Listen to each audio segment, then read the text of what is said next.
من الشيطان الرجيم. بسم الله الرحمن الرحيم. أقم الصلاة لدلوق الشمس إلى غسق الليل وقرآن الفجر إن قرآن الفجر كان مشهودا ومن الليل فتهجد به نافلة لك عسى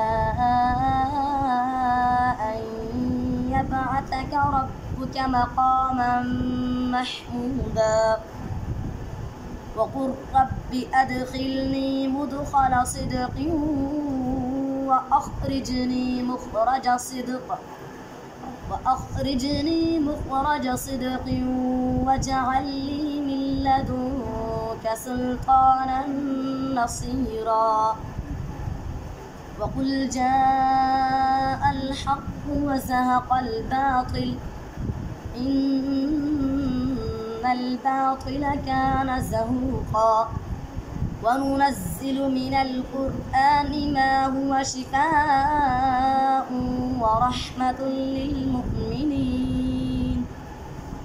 ورحمة للمؤمنين ولا يزيد الظالمين إلا خسارا وإذا أنعمنا على الإنسان أعرض ونأى بجانبه وإذا مسه الشر كان يئوسا قل كل يعمل على شاكلته فربكم أعلم بمن هو أهدى سبيلا صدق الله العظيم.